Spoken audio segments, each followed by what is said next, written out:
up, we're going to be taking all the information that we've collected, so the water testing data, the bugs and the birds, we're going to take all that data and talk about it in the wrap-up. And the key question that we're trying to answer is, how healthy is the ecosystem here at Penrith Lakes? The first thing we're going to do is compare abiotic and biotic data, so our water testing, and see how it affects some of the aquatic life in the lakes. For example, if we have low turbidity means that the water is very clear, there's not a lot of suspended solids. It means that the sunlight can penetrate through the surface of the water and reach the bottom of the lake. If it reaches the bottom of the lake, it's able to reach the submerged plants, allowing them to photosynthesize. If the submerged plants are able to photosynthesize, they're able to produce oxygen. More dissolved oxygen means that we can have more aquatic life in that lake. The emergence, the floating attached and the free-floating plants are great for the ecosystem. They're great for habitat and providing food and shelter for the aquatic life. The photosynthesis happens in the leaves of the plants, and all of these leaves are above the surface of the water. It's these submerged plants that are the key to producing dissolved oxygen to the water system. If we have high turbidity, the water is very murky. If the water is very murky, less sunlight can get through the surface of the water, less submerged plants because the sun's rays are not able to allow the plants to photosynthesize, therefore we get less dissolved oxygen. Less dissolved oxygen means that the animal life will die off. Not only that, but when things decompose, they produce methane, which creates a toxic environment. The other thing is, with all the decomposition and the darker, murkier water, it creates a layer of algae. Therefore, less sunlight can get through to the bottom. If we have high runoff, heavy runoff means more turbidity, more suspended particles in the water, but it also carries lots of nutrients with it. It means that we have an increase of temperature because, as we mentioned in the water testing, darker water will absorb more of the heat, which means it will be warmer. It's not able to reflect some of that sunlight and be cooler. It's warmer water. Warmer water with high nutrients can only mean one thing, and that's algal blooms. In particular, we don't like our blue-green algae, but anything that will cover the surface of the water, even things like waterweed, like Salvinia, can be a problem because, again, if they cover the surface of the water, we will choke out the sunlight for those submerged plants. They can't produce oxygen and therefore kill off all the other biotic life in the ecosystem. Now, humans obviously have a major impact on the environment. How can human activity impact an ecosystem overall? I know it seems quite obvious, but we do have quite a big impact. Before white settlement, humans had low impact. Okay, there was very low human impact. Aboriginal people led a very sustainable lifestyle. They worked with the land. There was lots of native vegetation. We had native animals and very good water quality. We had a very high native biodiversity. If you have a look at some hypothetical water test results, we can see that the turbidity was very low, the water clarity was quite high. The trees that were around the waterways held the soil together, not allowing all that runoff. The light was very abundant in the 50,000 range. The streams and the rivers were in open areas. Dissolved oxygen was very high. Because of that availability of light, all the submerged plants were able to photosynthesize and produce the oxygen.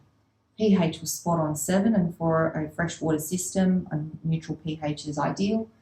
And conductivity was 80. It's very low. There weren't not a lot of salt in the water. Phosphates were also very low at 0.5.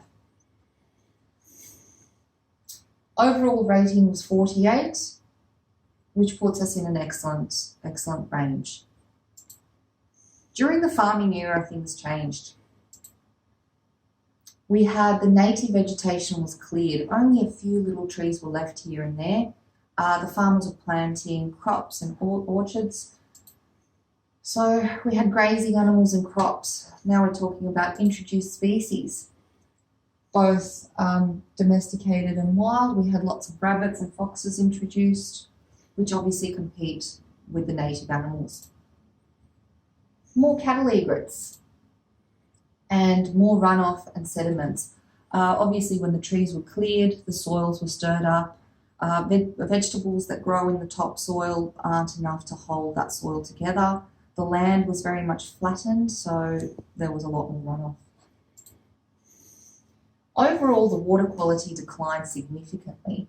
We had very high phosphates from all the fertiliser, high turbidity from all the runoff, low oxygen because of the high turbidity, high salinity, and very low biodiversity. If we have a look at some of the water testing results from the farming era, we can see the turbidity is very low. It's less than 250, okay, which puts us in the 0 range. The light, again, very low. Dissolved oxygen, very low because of the high turbidity. The pH wasn't too bad. Farmers used to use these pools of water to water their crops. So the pH, they had to maintain that somewhat because you can't water your crops with acidic or alkaline water or else you'll kill the crops.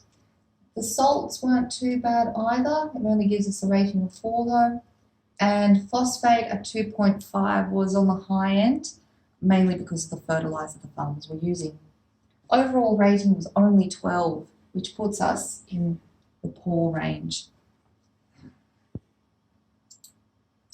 After quarrying, so this was after the ecosystems were established, after the quarrying finished, we replanted a lot of native vegetation. A lot of plants were taken from remaining areas of land and propagated and replanted. They made more deeper open lakes. Larger bodies of water are able to maintain themselves a little bit more. They tend to be a little bit more balanced. Swales and sediment traps were put in place to try and prevent some of that runoff. And more submerged vegetation was planted in the lakes. At Penrith Lakes, all the lakes have ribbonweed in particular planted at the surface, at the bottom of the lakes, amongst other species. Therefore, because we have more open lakes, we're able to sustain more aquatic life. The water quality improved drastically. We have lower phosphates because of the vegetation planted around the system. It sucks up all the nutrients and phosphates before they're able to get into the lakes themselves. We have low turbidity because of the swales and sediment traps. The runoff is managed.